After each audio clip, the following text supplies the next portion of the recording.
लाहौर के इलाके काहना में मां और 3 बच्चों के कत्ल केस का ड्रॉप सीन। वारदात में मकतूला का बच जाने वाला बेटा ही कातिल निकला।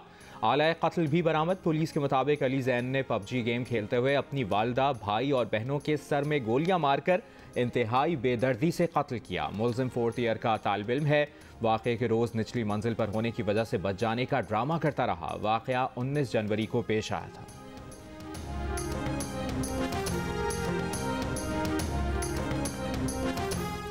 वज़ीर आला सिंध मुराद अली शाह का MQM के रहनुमा और वफाकी वज़ीर अमीनुल हक को फ़ोन। गुज़िश्ता रोज़ के वाक़े पर इज़हार अफसोस। वाक़े की इंक्वायरी कराने की यकीन दहानी। नए बल्दियाती कानून पर बातचीत की पेशकश। दोनों जानिब से लसानियत से मुतालिक बयानात की मज़म्मत। वाक़े को लसानियत का रंग न देने पर दोनों रहनुमाओं में इत्तफाक। वज़ीर आला ने कहा कि जांबहक कारकुन का पोस्टमार्टम करने से मौत का सबब सामने आ जाएगा। वज़ीर आला सिंध ने मुत्तहिदा के ज़ख्मी MPA सदाकत हुसैन को भी फ़ोन करके उनकी तबीयत दरियाफ्त की। कारकुन की मौत पर खालिद मकबूल सिद्दीकी का वज़ीर आला सिंध पर कत्ल की FIR कटवाने का ऐलान। MQM के कारकुन की नमाज जनाजा 3 बजे अदा की जाएगी।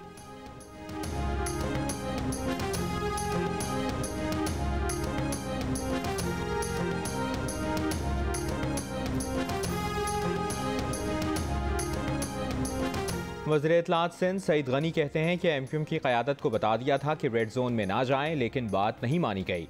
कार्रवाई ना की जाती तो इसके ख़तरनाक नताइज सामने आ सकते थे। MQM का तर्ज अमल है कि वो ऐसे मौक़े पर ख़वातीन को आगे करते हैं। तशद्दुद से MQM के किसी कारकुन की जान नहीं गई। मोहम्मद असलम की मौत की वजह जानने के लिए पोस्टमार्टम कराने का कहा। मुस्तफ़ा नवाज खोखर ने कहा कि पुलिस की बर्बरियत के नतीजे में MQM कारकुन की हलाकत अफसोसनाक है। जान के नुकसान का कोई जवाज़ दुनिया में मौजूद नहीं। जान का ज़िया मुज़ाकरात के ज़रिए रोका जा सकता था।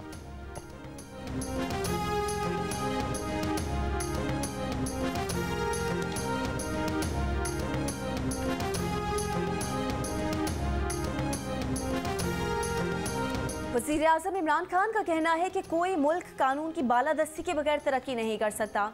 आम आदमी जेलों में भरे हुए हैं, ताकतवर खुद को कानून से बालातर समझता है।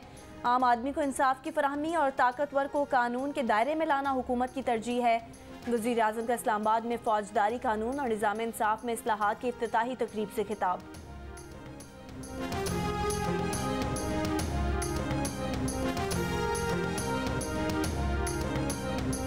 अदालतों में मुकदमात ले जाते वक्त शायद हुकूमत की जानिब से दुरुस्त तैयारी नहीं की गई।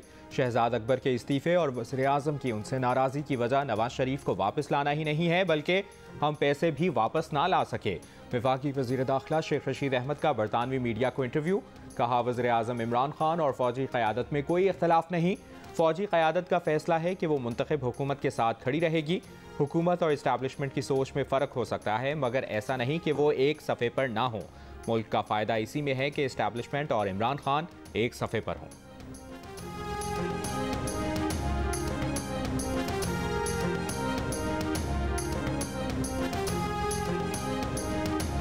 इंतजार की घड़ियां खत्म, गिलियां उड़ेंगी, दिलों की धड़कनें तेज होंगी। छक्कों चौकों का तूफान आएगा, गेंद बल्ले का जादू सर चढ़कर बोलेगा। जोश, जज्बा, एक्शन, धमाल, नारे, बाजे सब रंग होंगे एक साथ। उरूज पर पहुंच गया क्रिकेट दीवानों का बुखार। पाकिस्तान सुपर लीग 7 का आज से आगाज। 6 टीमें खूबसूरत ट्रॉफी की जंग जीतने को तैयार। क्रिकेट एक्शन से पहले लगेगा म्यूजिक और फन का तड़का। रंगारंग इफ्तिताही तकरीब कराची में होगी। आतिफ असलम और आयमा बेग की गायकी से नेशनल स्टेडियम गूंजेगा। गुज़िश्ता शब नेशनल स्टेडियम में रिहर्सल की गई। लाइट से स्टेडियम जगमगा उठा।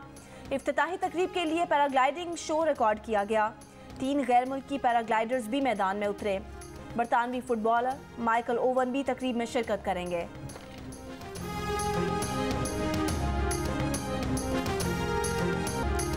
एक तरफ one day cricketer of the year Babar Azam, दूसरी तरफ T20 cricketer of the year Mohammad Rizwan. PSL 7 का पहला टाकरा ही हाई वोल्टेज होगा। दिफाई चैंपियन मुल्तान सुल्तान्स और कराची किंग्स का आमना सामना आज नेशनल स्टेडियम कराची में होगा। शायकीन को कराची के बाबर आजम, शर्जील खान, इमाद वसीम से धुआंधार बैटिंग की उम्मीद। मोहम्मद नबी की जादुई बॉलिंग का इंतजार। मुल्तान सुल्तान्स में मोहम्मद रिजवान, अनवर अली, रॉयल रोसो, इमरान ताहिर, शाहनवाज दहानी भी एक्शन दिखाने को तैयार। अहम मैच से कबल कराची किंग्स को धचका। Fast bowler Mohammad Amir injury का शिकार, पहले मैच में शिरकत मशकूक हो गई। कराची किंग्स के 2 खिलाड़ियों की कोरोना में मुब्तला होने की इतलात। दोनों टीमों के मद्दाह अपनी अपनी टीमों की जीत के लिए पुरुमीद।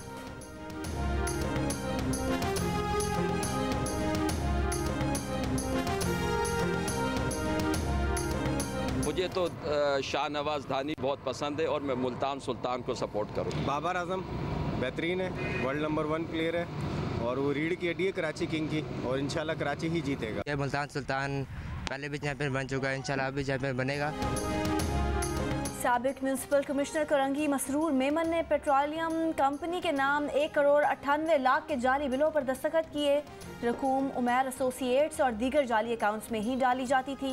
करप्शन की रकम से कंटोनमेंट कराची में बेनामी कंपनी के नाम पर घर खरीदा गया।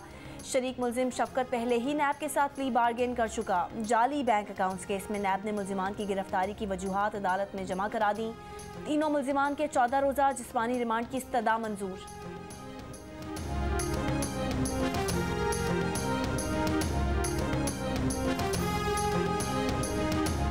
अब तक नैब रूल्स ही नहीं तो किसी के खिलाफ कैसे कार्रवाई हो सकती है? नैब रूल्स पेश करें वरना नैब की SOPs मुअत्तल कर देंगे। नैब तहकीकात और तरीक़ाकार के ज़वाबित बनाने से मुताल्लिक़ केस में Sindh high court Barham. Assistant attorney general ने बताया कि नैब ऑर्डिनेंस में तरमीम के बाइस रूल्स बनाने में ताख़ीर हुई। नैब ऑर्डिनेंस के मुताबिक रूल्स फ्रेम करने में 120 दिन की मुद्दत होती है। अदालत ने नैब रूल्स पेश करने के लिए असिस्टेंट अटॉर्नी जनरल की इस्तदा पर 1 माह की आखिरी मोहलत दे दी। समाअत 2 मार्च तक मुलतवी।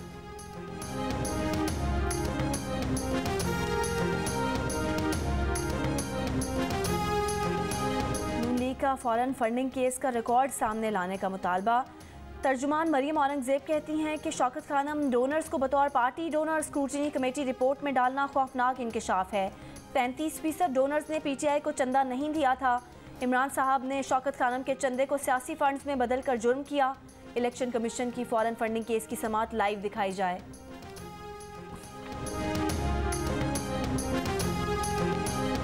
वज़ीर क़ानून फ़रोग़ नसीम कहते हैं कि पुलिस का बजट ऊपर ही खा लिया जाता था। कानूनी इस्लाहात से अब पुलिस का बजट पुलिस स्टेशन तक जाएगा। SHO के पास अब BA की डिग्री होना ज़रूरी होगा। चालान पेश करने की मुद्दत 45 दिन कर दी गई है।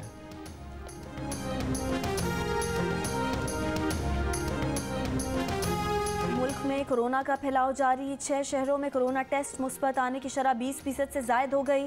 पेशावर में मुस्बत केसेस की शरह 35% से ज़्यादा रही। मुजफ्फराबाद में 28%, कराची में 26%, हैदराबाद में 22%, गिलगित में 21% और मर्दान में ये शरह 20% रही। मुल्क में मुस्बत केसेस की शरह 12% के करीब पहुँच गई। मजीद 25 मरीज इंतकाल कर गए। 7,539 नए केसेस रिपोर्ट। NCOC के मुताबिक मुल्क में वैक्सीन की अहल 52% आबादी की वैक्सीनेशन हो चुकी है। 8 करोड़ 30 लाख अफराद ने मुकम्मल वैक्सीन लगवाई। इस्लामाबाद में सबसे ज़्यादा वैक्सीन की अहल 79% आबादी की वैक्सीनेशन कर ली गई है। सबसे कम सिंध में 43% आबादी की वैक्सीनेशन हो सकी है। सियालकोट में कोरोना SOPs की खिलाफ वर्जी पर 3 रेस्टोरेंट सील कर दिए गए।